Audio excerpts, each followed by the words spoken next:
은혜와 진리를 사모하여 하나님 말씀 듣기 원하시는 여러분들에게 하늘의 풍성한 은혜가 누려지는 복된 시간 되시기를 축복합니다. 이 시간에는 복음 위에 깨어 서십시오라는 제목으로 하나님 말씀 증거하겠습니다. 오늘은 앞서 말씀을 드린 대로 우리 교단이 정한 이단 경계 주일입니다. 이단이란 말도 듣기 거북한데 거기에 경계라는 단어까지 붙으니 마음의 불편함을 느끼시는 분들이 많이 계실 것 같습니다. 아마 우리 가운데 많은 분들은 이 이단 경계주의를 어떤 단체가 이단이고 그들은 무엇을 가르치는지, 또 어떤 방법으로 사람들에게 접근하는지를 배우고 경계하는 날쯤으로 생각하시는 분들이 많으실 것 같은데요. 물론 거짓된 가르침의 정체와 접근 방법을 알고 주의하는 일도 필요하겠지요. 우리가 생각하는 것 그 이상으로 굉장히 우리 주변에 이단이 많습니다. 그러므로 그 많은 단체의 이름과 또 교리를 조사하고 분석하는 데 정력을 다 쏟는다 해서 그것을 다 파악하기도 어려울 뿐더러 무엇보다 그들은 계속해서 이름을 바꾸고 간판을 바꾸고 우리에게 다가옵니다. 그러므로 거짓을 분별하는 가장 확실한 길은 거짓을 끝없이 추적하는 데 있지 않고 우리가 믿는 참된 복음이 무엇인지를 밝히 아는 데 있다고 저는 생각을 합니다. 여러분, 우리가 지금 모여있는 이 예배당이 칠흑같이 어둡다고 한번 생각을 해봅시다. 어떻게 하면 어둠을 몰아낼 수 있을까요? 간단하죠. 스위치를 올리면 됩니다. 밝은 빛이 비치는 순간 어둠은 자연스럽게 물러갑니다. 신앙의 세계도 마찬가지라는 것이죠. 거짓을 이기는 가장 강력한 방법은 진리의 빛을 밝히 비추는 것입니다. 참된 복음의 빛이 우리의 마음을 환하게 비추고 있으면 그 어떠한 어둠도 우리 안에 들어올 수 없다는 것이죠. 그런데 오늘날 우리가 경계해야 할 것은 교회 밖의 이단만은 아닙니다. 교단과 교리가 정통이라고 해서 우리 각 사람의 신앙이 자동으로 바른 것은 아니죠. 바른 교회에 다니고 바른 신앙 고백을 말해도 실제로는 복음과 다른 방식으로 살아갈 수 있습니다.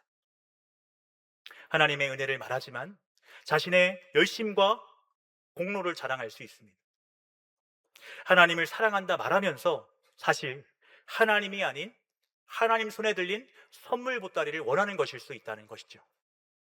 그러므로 오늘 이 시간 하나님께서 주신 말씀으로 이단을 판단하고 평가하기 그 이전에 나는 참된 복음을 알고 있는가? 나는 복음 위에 굳게 서 있는가? 나의 마음은 여전히 예수 그리스도를 향하고 있는가? 아니면 오래 믿었다는 사실에 안주한 채 영적으로 잠들어 있진 않은가? 이렇게 먼저 내 자신의 신앙을 돌아보고 점검하는 시간이 되었으면 좋겠습니다. 오늘 본문에서 사도 바울은 고린도 교회를 향하여서 이렇게 말합니다. 오늘 본문의 말씀 3절과 4절 다시 한번 같이 읽어보도록 하겠습니다. 시작. 뱀이 그 간계로 하와를 미혹한 것 같이 너희 마음이 그리스도를 향하는 진실함과 깨끗함에서 떠나 부패할까 두려워하노라. 만일 누가 가서 우리가 전파하지 아니한 다른 예수를 전파하거나 혹은 너희가 받지 아니한 다른 영을 받게 하거나 혹은 너희가 받지 아니한 다른 복음을 받게 할 때에는 너희가 잘 용납하는구나. 아멘.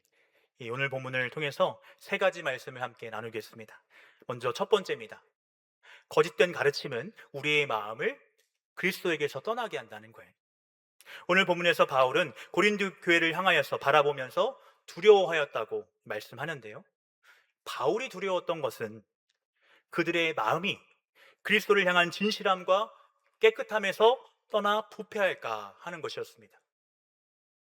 겉으로는 여전히 교회에 출석하고 예배도 드리고 예수의 이름을 구하고 찾을 수 있습니다.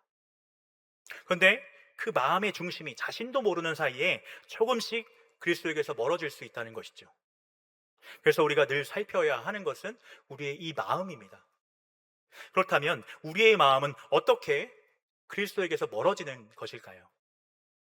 바울은 이것을 에덴 동산에서 하와가 미혹된 사건으로 설명하는데요. 아시는 대로 뱀이 하와를 찾아왔을 때 뱀은 처음부터 하나님은 존재하지 않아, 하나님의 말씀은 다 틀렸어. 이런 식으로 말하지 않았습니다. 뱀은 훨씬 더 교묘하게 접근했습니다. 창세기 3장 1절 함께 화면 보시고 읽어보겠습니다. 시작. 그런데 뱀은 여호와 하나님이 지으신 들짐승 중에 가장 간교하니라. 뱀이 여자에게 물어 이르되 하나님이 참으로 너희에게 동산 모든 나무의 열매를 먹지 말라 하시더냐. 아멘. 하나님께서는 동산의 모든 나무의 열매를 임의로 마음껏 먹도록 허락하셨습니다. 단 하나, 선악을 알게 하는 나무만 금하셨죠. 그러니까 금하신 것은 딱 하나고 그 외의 모든 것을 허락을 하셨습니다. 여기서 우리가 기억해야 할 것은 좀 금지보다 풍성한 허락이 먼저 있었다는 거예요. 나 뱀은 하나님께서 허락하신 수많은 은혜는 싹 감추고 금지하신 한 가지에만 하와의 시선을 집중시켰습니다. 하나님을 풍성하게 베푸시는 아버지가 아니라 인간의 자유를 억압하고 좋은 것을 빼앗는 분처럼 보이게 했다는 것이죠. 그러므로 미혹은 어떻게 일어나는가? 하나님의 말씀을 조금 비트는 데서 시작됩니다. 하나님의 선하심을 조금 의심하게 하는 데서 시작이 된다는 거예요. 뱀은 하와에게 선악을 알게 하는 나무 열매를 먹으면 너희 눈이 밝아져 하나님과 같이 될 것이라고 말했습니다. 창세기 3장 6절은 그 순간 하와의 눈에 그 열매가 어떻게 보였는지를 말하고 있는데요. 같이 한번 읽어보도록 하겠습니다. 시작. 여자가 그 나무를 본즉 먹음직도 하고 보암직도 하고 지혜롭게 할 만큼 탐스럽기도 한 나무인지라. 여자가 그 열매를 따먹고 자기와 함께 있는 남편에게도 주매 그도 먹은지라. 아멘. 그 열매는 먹음직했고 보암직했고 지혜롭게 할 만큼 탐스러워 보였다는 것이죠. 여러분, 이것이 바로 미혹의 무서움입니다. 미혹은 결코 처음부터 나쁜 모습으로 우리에게 다가오지 않습니다. 오히려 더 좋아 보이고 더 지혜로워 보이고 더 영적이고 더 수준 높은 길처럼 우리에게 다가온다는 것이죠. 영국의 신학자 알리스터 맥글라스가 쓴 책 가운데 그들은 어떻게 이단이 되었는가라는 책이 있습니다. 이단의 역사와 본질을 분석하고 설명한 책인데요. 이 책을 읽어보면 이단이 처음부터 기독교를 파괴하겠다는 악의적인 구호를 내걸고 등장한 것이 아니라고 말을 합니다. 오히려 기독교를 당시의 문화와 상황에, 사상에 더 잘 맞게 설명하고 사람들이 이해하기 쉽도록 매력적으로 받아들이도록 만들려는 과정에서 시작된 경우가 많았다고 말을 합니다. 성경이 말하는 진리는 당시 사람들이 받아들이기에 너무 거칠고 어려웠습니다.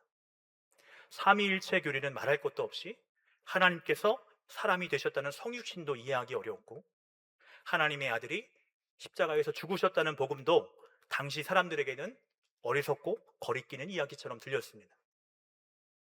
그래서 어떤 사람들은 복음을 당시의 철학과 문화가 받아들이기 쉬운 모습으로 바꾸려고 했는데 사람들이 듣기 좋도록 진리를 조금씩 고치는 순간 그것은 더 세련된 복음이 아니라 다른 복음이 되고 말았다는 거예요.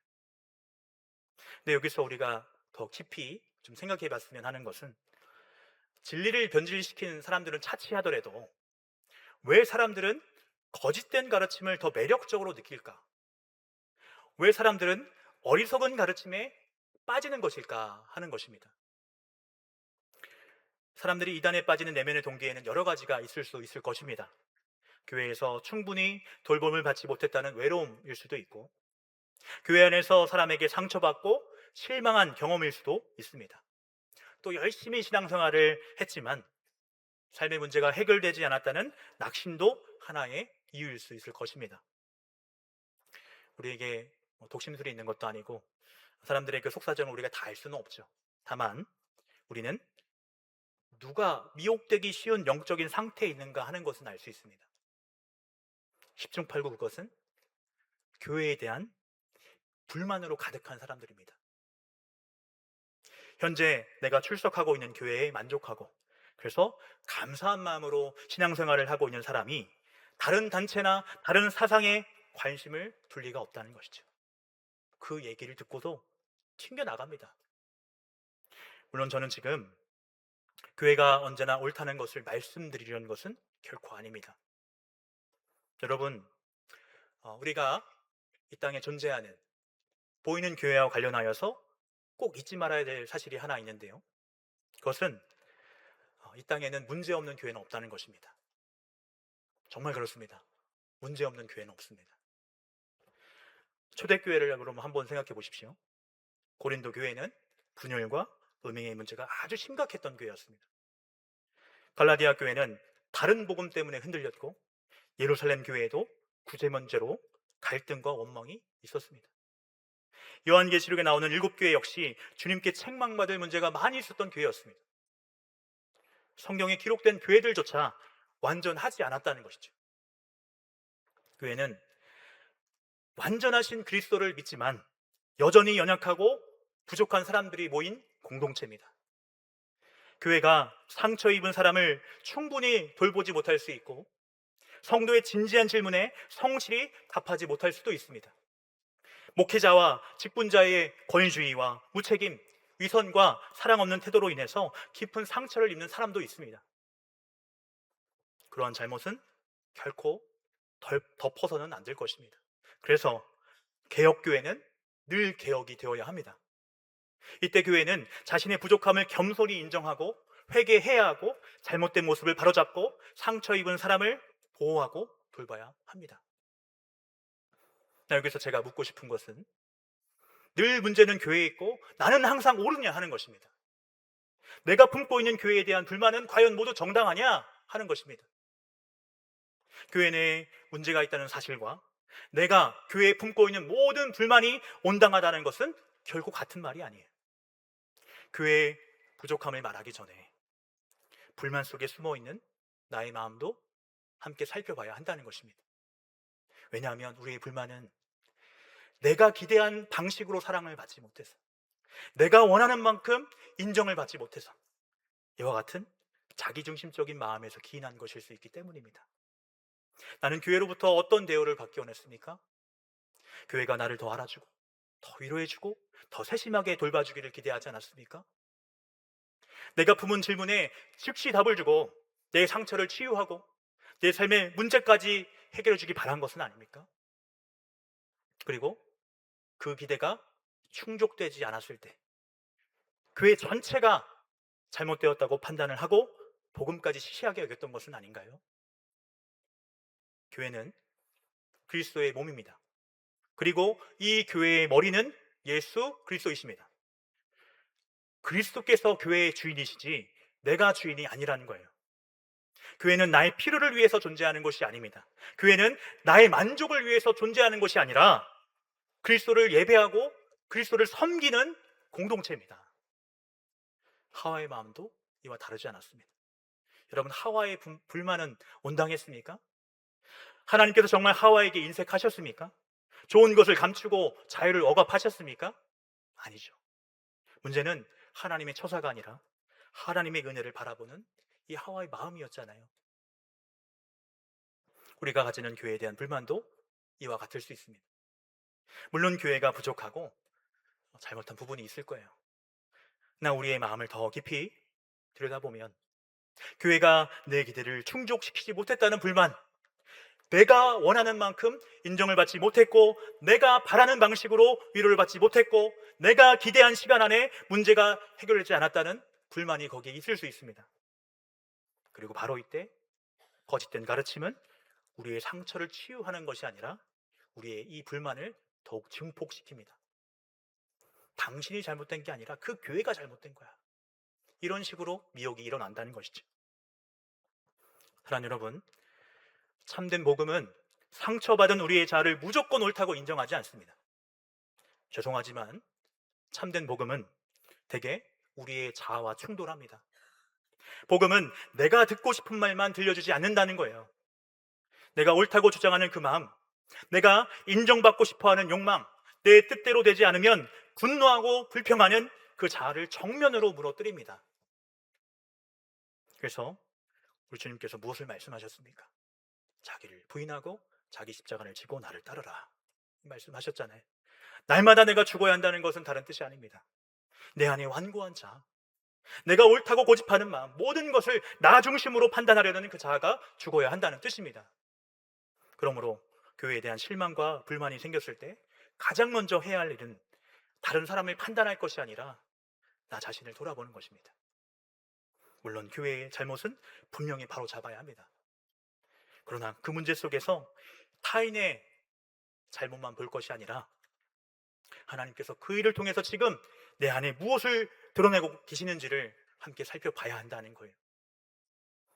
사랑하는 여러분, 신앙은 신학자 키에르 케고로의 말처럼 하나님 앞에 단독자로 서는 것입니다. 결국 하나님 앞에 서야 하는 사람은 나 자신이죠. 아무도 나를 대신해서 회개할 수 없고, 아무도 나를 대신해서 믿을 수 없고, 아무도 나를 대신해서 하나님을 사랑할 수 없습니다. 신앙은 남이 대신해 줄 수 없는 하나님을 향한 개인의 인격적인 응답이기 때문입니다. 그렇다면 왜 하나님께서는 우리를 혼자 믿게 하지 않으시고 교회라는 공동체로 부르셨을까요? 왜 예수 믿고 구원받는 것으로 끝내지 않으시고 교회 안에서 끊임없이 부딪히고 갈등하게 하신 것일까요? 이 땅에 보이는 교회가 존재하는 중요한 목적 가운데 하나는 하나님께서 교회를 통하여서 우리를 빚어가신다는 데 있습니다. 하나님께서는 좋은 사람만 붙여주셔서 우리를 편안하게 만드시는 것이 아니라 때로는 나와 맞지 않는 사람, 나를 불편하게 하는 사람, 심지어 나에게 상처를 주는 사람까지도 사용하셔서 내 안에 교만과 고집과 자기 중심성을 드러냅니다. 여러분, 혼자 신앙생활을 하면 내가 얼마나 이기적인 사람인지 모릅니다. 그러나 공동체 안에 들어가면 내가 얼마나 인정받기를 원하는 사람인지, 내 뜻대로 되지 않았을 때 얼마나 쉽게 분노하는지, 다른 사람을 얼마나 쉽게 판단하는지가 드러납니다. 그래서 교회는 완성된 사람들이 모인 곳이 아니라 하나님께서 미완성의 사람들을 서로 부딪히게 하셔서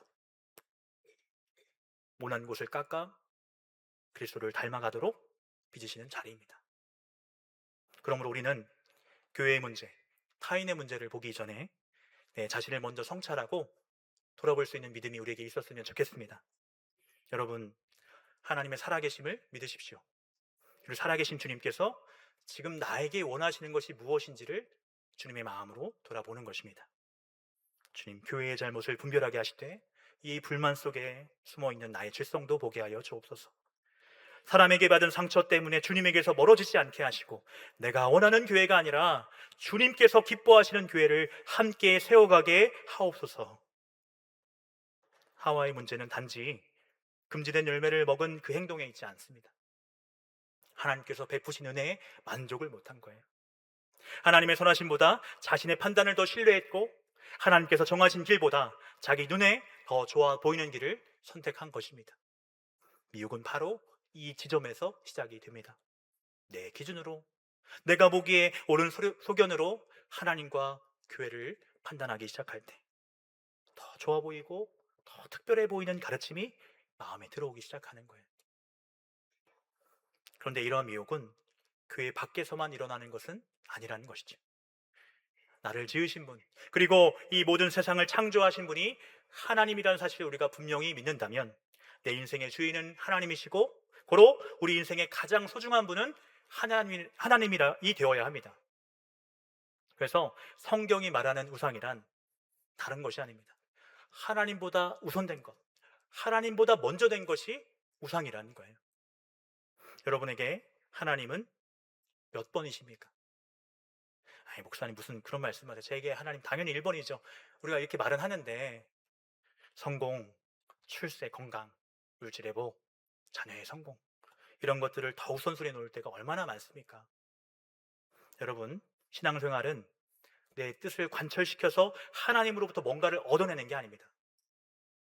하나님을 나의 주인으로 왕으로 믿고 고백한다는 것은 하나님께 순종하는 거예요. 그러나 오늘날 신앙생활을 그저 나의 필요를 얻기 위한 수단쯤으로 생각하는 사람들이 얼마나 많습니까? 그리스도를 향한 순전함은 예수를 믿으면 내가 복을 받고 내가 잘 된다는 것이 아닙니다. 예수님이 나의 가장 귀한 보물이 되는 것입니다. 형편이 좋아지든 어려워지든 건강하든 병들든 성공하든 실패하든 예수 그리스도를 나의 구주와 주님으로 사랑하고 따르는 것입니다. 여러분, 우리의 마음이 무엇을 향하고 있는지 잘 살펴보시기를 바랍니다. 우리는 예수님을 사랑하고 있습니까? 실상은 예수님을 통해서 얻을 수 있는 복과 성공을 사랑하고 있는 것은 아닌가요? 미혹은 언제나 더 좋아 보이는 것을 내세워 우리의 마음을 그리스도에게서 떠나게 합니다. 그러므로 보기에 좋은 것을 따르지 마십시오. 새롭고 특별한 것을 쫓지 마시고 예수 그리스도를 꽉 붙들으시기를 바랍니다. 다음 두 번째는 참된 복음을 알아야 다른 복음을 분별할 수 있다는 것입니다. 오늘 보면 4절에서 바울은 다른 예수, 다른 영, 다른 복음을 말하는데요. 참으로 두려운 말씀이 아닐 수 없죠. 입술로 예수를 말하고 성령을 말하고 복음을 말하면서 그 내용은 전혀 다를 수 있다는 겁니다. 여러분, 그렇다면 참된 복음은 무엇입니까? 복음은 단순히 하나님 믿으면 복을 받는다는 이야기가 아닙니다. 착하게 살고 선한 일을 많이 하면 천국에 갈 수 있다는 가르침도 아닙니다. 마음의 평안과 위로를 얻는 종교적 기술도 아닙니다. 복음은 먼저 인간이 어떤 존재인지를 밝히 보여줍니다. 하나님께서 인간을 하나님의 형상대로 지으셨고 하나님을 사랑하며 그분의 뜻에 순종하도록 창조를 하셨습니다. 그러나 인간은 하나님을 떠났어요. 하나님을 주인으로 섬기기보다 자기 자신이 자신의 인생의 주인이 되려고 했습니다. 앞서 나눈 선악과 이야기가 바로 인류의 죄가 무엇인지를 잘 보여주는 사건입니다. 죄는 단지 나쁜 행동 몇 개를 한 게 아닙니다. 성경이 말하는 죄의 본질은 하나님을 떠나 내가 내 인생의 주인이 되어 살아가는 것입니다. 하나님 없이도 살 수 있다고 생각하고 하나님의 뜻보다 자신의 생각과 욕망대로 살아가는 것입니다. 그래서 로마서 3장 23절은 이렇게 말씀합니다. 같이 읽어보겠습니다. 시작. 모든 사람이 죄를 범하였음에 하나님의 영광에 이르지 못하더니. 아멘. 결국 하나님을 거부하고 더 나아가 하나님을 대적하게 만드는 이 죄로 말미암아 우리는 하나님과 단절되었고, 죄의 결국은 사망이란 말씀처럼 우리는 스스로의 힘으로 하나님께 돌아갈 수 없게 되었습니다. 그래서 우리에게 필요한 것은 조금 더 착해지는 것이 아니었습니다. 더 좋은 교육과 환경만으로 해결될 문제가 아니었습니다. 우리에게는 구원이 필요했습니다. 그러나 우리는 자신을 스스로 구원할 수 없습니다. 아무리 선한 일을 많이 해도 이미 지은 죄를 지울 수 없고 종교적인 열심과 공로로 하나님 앞에 의롭게 될 수도 없습니다. 우리가 아무리 애써도 죄와 죽음의 문제를 스스로 해결할 수 없습니다. 그래서 하나님이 우리에게 오셨습니다. 하나님의 아들 예수 그리스도께서 참된 인간의 몸을 입고 이 땅에 오셨습니다. 죄가 없으신 예수님께서 우리를 대신하여 십자가에 죽으셨고 우리가 받아야 될 형벌을 대신하여 받으셨고 우리가 갚을 수 없는 죄의 값을 대신 치르셨습니다. 그리고 예수님께서는 그 죽음에서 다시 살아나셨죠. 부활하심으로 죄와 사망의 권세를 깨트리셨습니다. 여러분, 이것이 바로 복음입니다.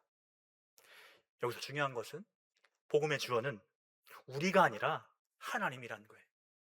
성경의 이야기는 우리가 하나님께 나아간 이야기가 아니라 하나님께서 죄인인 우리에게 찾아오신 이야기고, 우리가 노력하고 열심히 뭔가를 해서 구원을 얻어내는 이야기가 아니라 예수 그리스도께서 십자가와 부활을 통하여서 구원을 완성하셨다는 기쁜 소식입니다. 그러므로 구원은 결코 우리의 공로로 얻는 것이 아니라 하나님의 은혜로 받는 것입니다. 그렇기 때문에 복음에는 우리 인간이 더할 것이 없습니다. 예수님께서 십자가 위에서 다 이루었다 말씀하셨는데, 이 말인즉슨 우리의 구원을 위해서 필요한 모든 일을 예수님께서 완전하게 이루셨다는 뜻입니다. 그런데 거짓된 가르침은 예수님께서 이루신 구원에 뭔가를 자꾸 덧붙입니다. 여러분, 나 복음에 무엇인가를 더하면 더 완전하고 풍성한 복음이 되는 것이 아닙니다. 다른 복음이 됩니다. 갈라디아서의 거짓 교사들도 예수님을 버리라고 말하지 않았어요. 예수님도 믿고 할례도 받아야 한다고 말했습니다. 바울은 그것을 더 좋은 신앙이라고 보지 않았고 다른 신앙이라고 선언했습니다.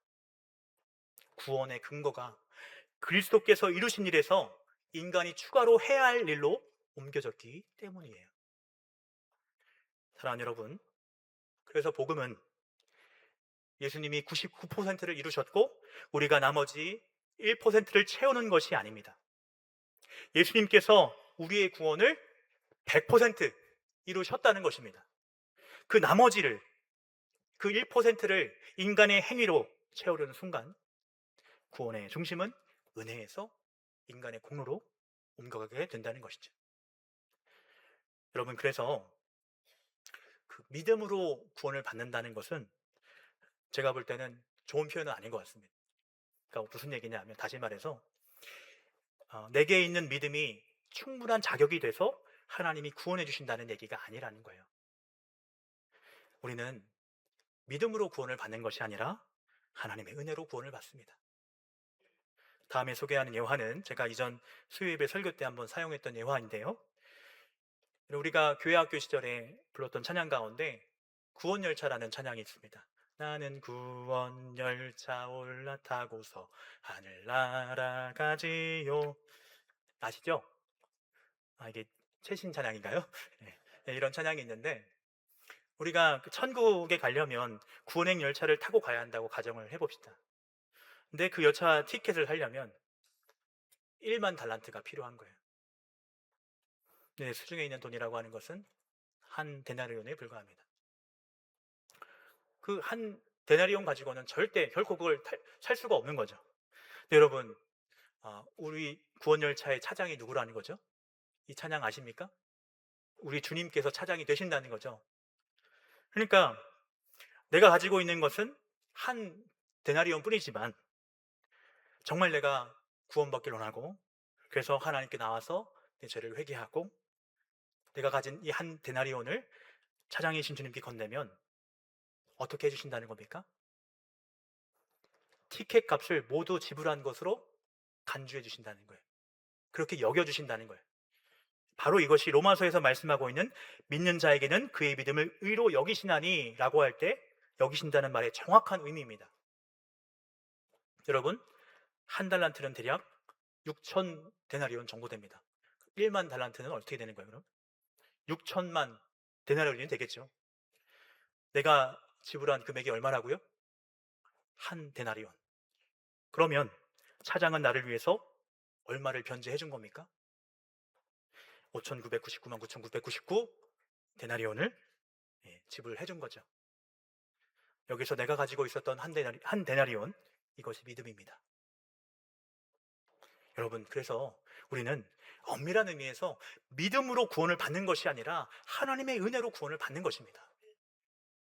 그래서 바울이 복음의 가장 큰 적으로 경계했던 것이 종교적인 열심과 공로였다는 사실을 결코 잊지 마시기를 바랍니다. 거짓된 가르침은 하나님의 은혜 외에 자꾸 우리의 열심을 덧붙이려고 하는데 이것은 다른 복음입니다. 근데 문제는 이러한 복음의 변질이 교회 밖에서만 일어나는 것이 아니라는 것이죠. 신앙생활을 오래 하고 봉사를 많이 하고 헌금을 많이 했다는 것을 자신의 공로처럼 여긴 사람이 얼마나 많습니까? 또한 복음을 성공과 번영의 메시지로 바꾸어 버리는 경우도 허다합니다. 예수를 믿으면 무조건 건강해지고 모든 일이 잘 되고 세상에서 성공할 것이라고 가르칠 수 있습니다. 물론 하나님께서는 우리에게 필요한 것을 공급하시고 선한 길로 인도하시지요. 그러나 예수님을 믿는다는 것이 모든 고난에서 면제된다는 뜻은 아닙니다. 여러분, 복음이 약속하는 가장 큰 복은 모든 문제가 사라진다는 게 아니에요. 하나님과 화목하게 되고 하나님의 자녀가 되고 어떠한 형편 속에서도 그리스도께서 영원토록 우리와 함께 하신다는 사실이 있습니다. 죽음조차 우리를 그리스도의 사랑에서 끊을 수 없고 장차 영원한 나라에 들어가게 하신다는 것이 바로 복음이 우리에게 주시는 소망입니다. 그럼 여러분, 복음은 예수 그리스도께서 이루신 구원을 감사함으로 받는 것입니다. 그리고 철저하게 예수 그리스도를 붙잡는 것입니다. 끝으로 우리는 바른 교회에 속해 있다는 사실에 안주하지 말고 깨어서야 합니다. 오늘 본문에서 바울은 고린도 교회를 향하여서 이렇게 책망합니다. 너희가 잘 용납하는구나. 고린도 교회 성도들은 거짓된 가르침을 너무 쉽게 받아들였습니다. 바울이 전한 십자가의 복음은 의심하고 비판하면서도 화려한 언변과 신비한 체험을 내세우는 거짓 교사들은 쉽게 받아들였다는 것이죠. 그래서 바울은 그들이 다른 예수와 다른 영과 다른 복음을 너무도 잘 용납한다고 책망을 하고 있는 것입니다. 여러분, 고린도 교회는 복음을 한 번도 들어본 적 없는 교회가 아니었습니다. 바울에게서 직접 복음을 들었고 성령의 은사도 풍성하게 경험했던 교회였습니다. 그럼에도 깨어있지 않으니 다른 복음을 용납한 것입니다. 참된 복음을 알고 있다는 사실과 끝까지 그 복음을 지키는 것은 전혀 다른 문제라는 것입니다. 신앙의 경력이 우리를 지켜주는 것이 아닙니다. 직분이 우리를 지켜주는 것도 아닙니다. 어제 복음을 잘 알았다는 사실이 오늘의 믿음을 보장해 주는 것도 아닙니다. 날마다 말씀 앞에서 깨어있지 않으면 우리도 얼마든지 넘어질 수 있다는 사실을 잊지 마시기를 바랍니다. 라오디게아 교회는 교회 밖에 있던 사람들이 아니었습니다. 주님께서 그들을 향해서 내가 이같이 미지근하여 뜨겁지도 아니하고 차지도 아니하니 내 입에서 너를 토하여 내치리라, 이렇게 책망하셨습니다. 영적으로 잠드는 사람의 가장 큰 문제는 자신이 잠들었다는 사실을 모른다는 것이죠. 신앙생활이 너무 익숙해져서 주일에 예배 드리는 것만으로 만족합니다. 말씀을 들어도 마음이 움직이지 않고 죄를 지어도 애통함이 없습니다. 기도를 하지 않아도 전혀 불편하지 않고 하나님 없이 한 주를 살아도 별 문제가 없는 것처럼 느낍니다. 예수님께서 나를 위하여 십자가에 죽으셨다는 사실을, 그 말씀을 수도 없이 들었기 때문에 복음이 너무 익숙해진 거예요. 처음 복음을 들었을 때의 감사와 감격은 사라지고 십자가의 은혜를 당연하게 여깁니다. 자신이 얼마나 큰 죄인이고 얼마나 놀라운 은혜로 구원을 받았는지를 잊어버립니다. 그러면서 다른 사람의 잘못은 잘 봅니다. 세상의 죄악과 잘못된 가르침은 날카롭게 비판하면서도 자신의 교만과 탐욕과 미움과 시기, 용서하지 못하는 마음은 보지 못합니다. 사랑하는 여러분, 그러므로 우리는 날마다 복음으로 돌아가야 합니다. 나는 하나님의 은혜 없이는 설 수 없습니다. 어찌할 수 없는 죄인임을 고백하면서 예수 그리스도의 십자가를 붙들어야 합니다. 말씀의 결론을 맺겠습니다. 여러분, 오늘 이단 경계의 주의를 맞으며 우리는 거짓된 가르침에 빠지지 않도록 다시 경각심을 가져야 할 것입니다. 그러나 거기서 멈추면 안 됩니다. 잘못된 집단에 속하지 않았다는 사실만으로 우리의 신앙이 바른 것은 아닙니다. 또한 교회에 대한 실망과 상처, 해결되지 않은 불만이 우리의 마음을 그리스도에게서 멀어지게 하고 있지는 않은지 돌아봐야 합니다. 오래된 창문에는 먼지가 끼기도 하고 금이 가기도 합니다. 그래서 그 창문을 통해 들어오는 빛이 흐리고 일그러져 보일 때가 있습니다. 여러분, 창문이 더럽다고 햇빛에 문제가 있는 것은 아니죠. 우리는 예수 그리스도의 빛을 비추는 창문일 뿐, 빛 자체가 아님을 잊지 마시기를 바랍니다. 창문이 더러우면 닦아야 하고 깨졌으면 고쳐야 합니다. 이처럼 교회의 잘못도 덮지 말고 반드시 회개하고 바로 잡아야 합니다. 그러나 사람에게 실망했다고 그리스도의 빛까지 등져서는 안 된다는 것이죠. 사랑하는 여러분, 우리가 붙들어야 될 복음은 분명합니다. 복음은 죄로 말미암아 하나님에게서 떠난 우리를 구원하시기 위하여 하나님의 아들 예수 그리스도께서 이 땅에 오셨고, 예수님께서 우리를 대신하여 십자가에서 죽으셨고 죽음을 이기고 다시 살아나셨다는 기쁜 소식입니다. 이 예수님을 마음에 모셔드리고 영접하면 하나님의 은혜로 죄의 사함과 영원한 생명을 얻는다는 것이 우리가 받은 복음입니다. 여러분, 어떻습니까? 너무 쉽습니까? 너무 단순합니까? 더 뭔가 있었으면 좋겠습니까? 이 복음에 더할 것은 없습니다.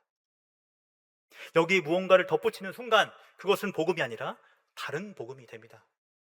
우리는 예수 그리스도와 그분의 십자가로 충분합니다.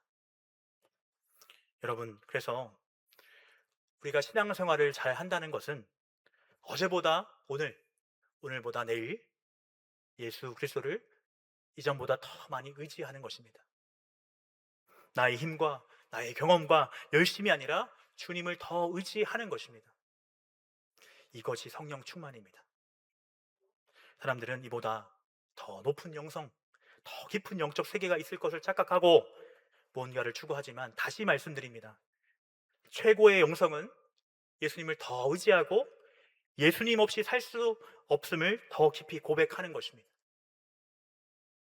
그러므로 복음 위에 깨어 서십시오. 오래된 신앙 경력에 안주하지 말고 날마다 말씀 앞에 자신을 비추며 십자가의 은혜로 돌아가시기를 축복합니다. 우리의 마음이 그리스도를 향한 순전함에서 떠나지 않고 마지막 날까지 참된 복음 위에 굳게 서는 성원 되시기를 주님의 이름으로 축원합니다.